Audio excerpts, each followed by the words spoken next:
ఈసారి నాగరికల్ నియోజకవర్గంలో 1,00,000 ఎకరాలకు మొక్కలు పంట పండించారు. ఈరోజు విపరీతమైన పంట అంటే మినిమం 40 నుంచి 50 క్వింటాలు ఒక్కొక్క ఎకరాకు రావడం జరిగింది. ముఖ్యంగా ఎప్పుడైతే రైతు మొక్కలు వేసిండో అప్పుడు యూరియాకు ఇబ్బంది పడ్డారు. యూరియా ఒక్కొక్కరు కూడా 6 నుంచి 10 సంవత్సరాలు ఒక్కొక్క ఎకరాకి వేసి ఈరోజు 40 నుంచి 50 క్వింటాలు పడింది. ఒక్కసారి ఇంత పంట రావడంతో ఒక అరేంజ్మెంట్ చేస్తుంటే కొంచెం ఇబ్బంది అయింది, అది వాస్తవం. కానీ ఒక 15 రోజుల సంది ఎప్పుడైతే అసెంబ్లీ నడుస్తుందో అసెంబ్లీలోనే మనం 5 మండలాలకు పర్మిషన్ తీసుకున్నాం.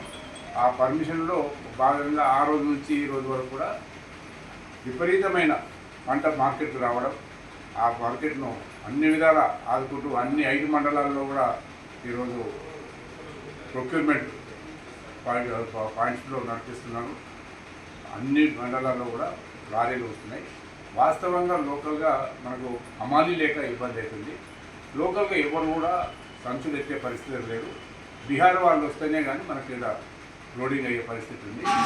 ఆ లోడింగ్లో వాళ్ళు కూడా మార్నింగ్ నుంచి ఈవినింగ్ చేసి అలసిపోతున్నటువంటి పరిస్థితి. వాస్తవంగా ఇప్పుడు రైస్ మిల్లర్స్ కానీ బిజినెస్లో ఉన్న మార్కెట్ వాళ్ళని కానీ అందరినీ కూడా ఈరోజు వాళ్ళను బీహార్ వాళ్ళని తీసుకొని పనిచేయిస్తున్నారు. ఇక్కడ ఊళ్ళల్లో ఉన్న వాళ్ళని ఊళ్ళల్లో తీసుకుంటున్నారు. గోదాములు కూడా మనకు ఏది సొసైటీ గోదాము పెద్దూరు కానీ గుణపట్లలో ఉన్నది కానీ చివరికి తెరకపల్లి ఉన్న ఫంక్షన్ హాల్ కానీ తీసుకొని ఈరోజు ఎక్కడొక్కడ డంపింగ్ చేస్తున్నారు. అయినా మార్కెట్లో ఈరోజు పంట ఎక్కువ పడిన దాంట్లో కొంత ఇబ్బంది అవుతుంది వాస్తవంగా. అయినా దాన్ని మీట్ చేసేందుకు ప్రభుత్వం సిద్ధంగా ఉంది. ఈరోజు మార్కెట్లో 1900, 1800, 1900 ఉన్నా కానీ 2400 ప్రభుత్వం కొంటున్నది. దాని కొరకు ఈ ప్రెజర్ మీద పడ్డది.